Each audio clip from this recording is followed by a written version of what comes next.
ಕೆಲವು ಎಲೆಕ್ಷನ್ಗಳನ್ನು ನಾವು ನೋಡಿದ್ವಿ. ಆಲ್ಮೋಸ್ಟ್ ಲಾಸ್ಟ್ ಎಲೆಕ್ಷನ್ ಒಂದು 2-3 ಎಲೆಕ್ಷನ್ಗಳನ್ನು ನಾವು ನೋಡಿದ್ವಿ. ಸೋತ್ರು ಅಂತ ಡಿಕ್ಲೇರ್ ಮಾಡಿದವರು ಲಾಸ್ಟ್ ರೌಂಡ್ ಅಲ್ಲಿ ಜಯನಗರ ಲಾಸ್ಟ್ ರೌಂಡ್ ಅಲ್ಲಿ ಬಿಜೆಪಿ ಅವರು ವಿನ್ ಆದ್ರು. ಸೌಮ್ಯ ರಾಮಲಿಂಗಾರೆಡ್ಡಿ ಅವರು ಡಿಕ್ಲೇರ್ ಆದವರು ಸೋತರು. That's what I am telling you. ಇದು ಸೂಪರ್ ಓವರ್ಗೂ ಹೋಗ್ಬೋದು ಅಂತ. ನಾವು BTM ಲೇಔಟ್ ಅನ್ನು ಸೂಪರ್ ಓವರ್ ಅಲ್ಲಿ ನೋಡಿದ್ವಿ. ಜಯನಗರವನ್ನು 3 ಸಲ ರೀಕೌಂಟಿಂಗ್ ಆಗಿದೆ.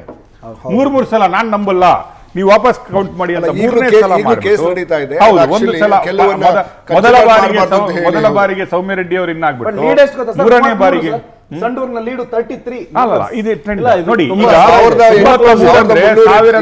1600 ಲೀಡ್ ಇದ್ದವನು 33 ಅಂದ್ರೆ ಆಲ್ಮೋಸ್ಟ್ 600 ಲೀಡ್ ಇನ್ನೊಂದು ಸುತ್ತಲ್ಲಿ ಅವರು ತಗೊಂಡಿದ್ದಾರೆ. ಅಂದ್ರೆ -600 ಅನ್ನು ತೆಗೆದು ಪ್ಲಸ್ ಆಲ್ಮೋಸ್ಟ್ ಭರತ್ ಬೊಮ್ಮಾಯಿ ಯಂತ್ರ ಬಹಳ ಕಮ್ಮಿ ಆಗ್ಬಿಟ್ಟಿದೆ. ಯಾಸಿರ್ ಖಾನ್ ಪಠಾಣ್ ಅವರ ತಂದೆ ಜೊತೆಗೆ ಸ್ಪರ್ಧೆ ಮಾಡಿದಾಗ ಇದ್ದಂತ ಟ್ರೆಂಡೇ ಬೇರೆ ಇತ್ತು. ಕೇವಲ 4 ಮತಗಳ ಅಂತರದ ಮುನ್ನಡೆ ಬಿಜೆಪಿಯ ಭರತ್ ಬೊಮ್ಮಾಯಿಗೆ, 4 ವೋಟ್. ಹಾಗಾಗಿ ಅಲ್ಲಿ ಕಾಂಗ್ರೆಸ್ಸಿಗರಿಗೆ ಸ್ವಲ್ಪ ಆಸೆ ಚಿಗುರೊಡೆಯೋದ ಕಾರಣ ಇದೆ. ಈ ಲೀಡು 4 ಮತಗಳಿಗೆ ಬಂದಿದೆ. ಅಂದ್ರೆ ಲೀಡಲ್ಲಿದ್ದಾರೆ, ಬಟ್ 4 ಮತಗಳ ಲೀಡು. ಸೊ ಯಾಸಿರ್ ಖಾನ್ ಪಠಾಣ್ ಒಂದೊಳ್ಳೆ ಸ್ಪರ್ಧೆಯನ್ನ ಕೊಟ್ಟಿದ್ದಾರೆ. ಇಲ್ಲಿ ಭರತ್ ಬೊಮ್ಮಾಯಿ ಅವರ ಪರ ಅಂತ ಅಂದ್ರೆ ಅವರ ಅಪ್ಪನ ಪರ ಇದ್ದಂತ ಟ್ರೆಂಡು ಇಲ್ಲಿ ಈಗಲೂ ಈ ಆರಂಭಿಕ ಟ್ರೆಂಡ್ ಅಲ್ಲಿ ಕಂಟಿನ್ಯೂ ಆದಂಗೆ ಕಾಣ್ತಾ ಇಲ್ಲ.